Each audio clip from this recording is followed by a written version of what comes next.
आप अगर shopping mall, metro station या फिर एयरपोर्ट जाओ, आपको मूविंग स्टेयर्स या फिर एस्केलेटर जरूर दिखती होंगी। और आपने भी कभी ना कभी तो सोचा होगा आखिर इसके पीछे की इंजीनियरिंग क्या है। Hello everyone, you are watching the brilliant engineering series by 9 pointer और आज हम लोग बात करने वाले हैं एस्केलेटर की। तो चलिए स्टार्ट करते हैं वीडियो को।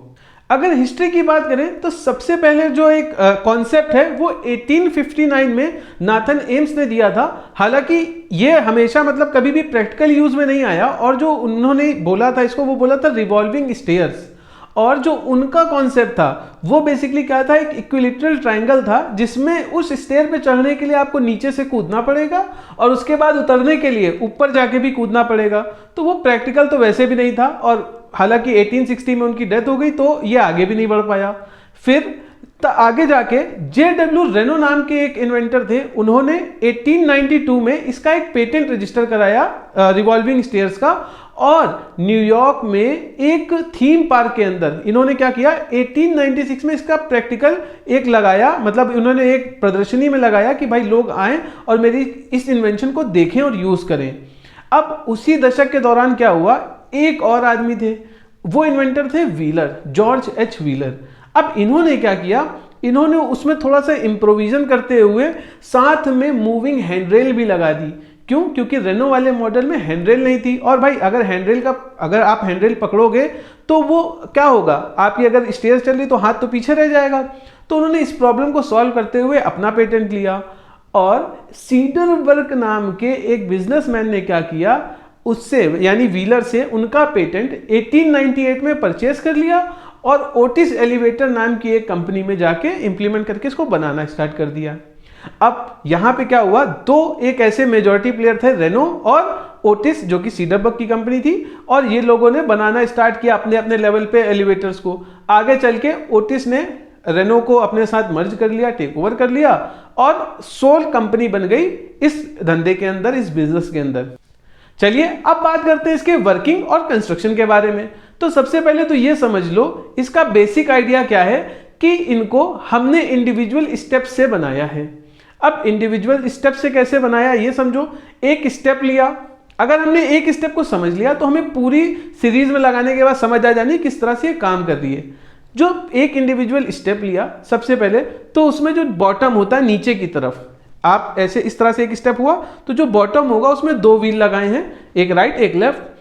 और ये जो है ये किसी चीज से कनेक्टेड नहीं है, ये अपने आप गाइड कर सकते हैं, इनको बोलते हैं गाइडिंग व्हील। और इसी तरह से नंबर ऑफ स्टेयर्स, जो ये नंबर ऑफ स्टेप्स है, इनको जोड़ा जाता है ताकि स्टेयर बन जाए।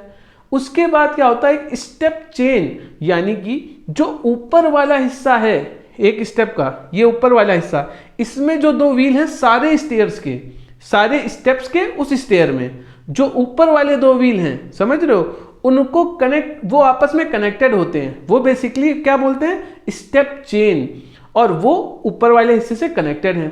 अब हमारे पास क्या है, एक बेसिकली हमको ये दिख गया कि एक स्टेप चेन और हर स्टेप पे दो इंडिविजुअल व्हील हैं जो कि गाइड कर सकते हैं। अब हमें चाहिए क्या, अब हमें चाहिए इनको गाइड करने के लिए ट्रैक। तो यहां पे ट्रैक बनाया गया और इस ट्रैक में क्या है, जो अंदर वाला ट्रैक है, ठीक है, उसमें क्या होता है, जो नीचे वाले इंडिविजुअल व्हील्स हैं वो चलते हैं, वो उनको गाइड करता है, और जो बाहर वाला आउटर वाला ट्रैक है वो गाइड करता है किसको, हमारी स्टेप चेन को। इस तरह से हमारी स्टेप चेन वर्क करती है। अब जो हमारा इंडिविजुअल स्टेप्स जो हमने आपको बताया, उसमें एक चीज देखो, वहां पे वेज होते हैं, यानी कि वहां पे एक ऐसे कटा होता है, ऐसे कॉम्ब होती है वैसे, इस तरह से। वो क्यों होता है वो भी आपको आगे बताएंगे। ताकि इससे अभी क्या हो रहा है, बेसिकली वो एक दूसरे के सामने लगे हुए हैं, और ये जो एरिया होता है, जैसे कि अगर मान लीजिए ऊपर चढ़ने वाली है तो इस तरफ क्या होगा, इस तरफ पे कुछ अलग पेंट करा होगा ताकि वो थोड़ा सा हाईलाइटेड रहे कि आपको इस एज से दूर रहना है, ये एज से दूर रहना है। अब नीचे उतरने वाली होगी स्टेयर तो इस तरफ बना होगा, समझ रहे हो, ताकि आप दूर रहो किससे, उस एज से, वरना वहां पे आपके कपड़े फंस सकते हैं या पैर फंस सकता है। अब हमारे स्टेयर्स तैयार हो गए, तो अब बेसिकली इसको चलाएगा कौन। अब इसको चलाने के लिए चाहिए होती है एक 3 फेज इंडक्शन मोटर, और ये 3 फेज इंडक्शन मोटर जो है वो 100 किलोवाट की होती है। अब अकॉर्डिंग टू नीड, अगर बहुत ज़्यादा लोग ट्रैवल करते हैं जिस जगह पे लगाई जा रही है, तो इसका कुछ पावर बढ़ाया भी जा सकता है, अगर कम लोग हैं तो कम पावर की भी यूज़ करी जा सकती है। अब यहाँ पे ये समझो बेसिकली होता क्या है, ज्यादातर जो ऊपर हिस्सा होता है नहीं, टॉप साइड, वहां पे रखी जाती है, प्लेस करी जाती है। और इसका काम क्या है, एक एक्सल होता है, उस एक्सल में क्या होता है, 2 गियर लगे होते हैं। वो गियर किसको मूव कर रहे होते हैं, स्टेप चेन को, वो उसमें लॉक होते हैं, स्टेप चेन को मूव कर रहे होते हैं। और वही एक्सल जो है 2 गियर्स की मदद से जुड़ा होता है, किससे, मोटर के साथ। और इस मोटर का काम है उस एक्सल को घुमाना।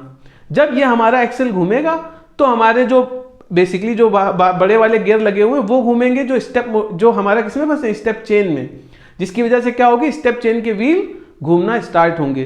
तो बेसिकली इस तरह से क्या काम कर रहा है। और ये जो पूरा फ्रेम है, ये फ्रेम, अब आप सोचोगे ना ये फ्रेम, इतने लोग इस पे खड़े हो जाते हैं, तो ये फ्रेम बेसिकली क्या है, कैसे बना है, तो ये बेसिकली हमने बनाया ट्रस की मदद से। जो ट्रस हम लोग पढ़ते हैं मैकेनिक्स के अंदर, वही ट्रस यहाँ पे यूज किया गया ताकि हमें कम स्पेस में ज्यादा से ज्यादा स्ट्रेंथ मिल सके। अभी एक वेरिएशन इसमें यह आता है कि ऊपर की तरफ जो गियर लगा है वैसे ही एक गियर नीचे भी लगा दिया जाता है ऐसे मोटर के साथ, और ऊपर वाला जो बड़ा गियर है उसको नीचे वाले गियर के साथ कनेक्ट कर दिया जाता है ताकि इजीली जो है वो रोटेट करा जा सके। और ये तब किया जाता है जब जहां पे जैसे बहुत सारे लोग ट्रेवल कर रहे हों या बहुत सारे लोग आते हों उस पे। अब वो जो वेज, यानी कि वो जो आपको बताया था ना, जो ऊपर वेज बने होते हैं, वो बेसिकली क्या है, जो ऊपर और नीचे वाली प्लेट्स लगी होती हैं उसको बोलते हैं कॉम, और वो उसमें जाके सेट होके फ्लैट होके रोटेट करती है। अगर वहां पे वो वेज नहीं होगा ना तो होगा क्या, जो आप पे कपड़े हैं वो उसमें फंस जाएंगे।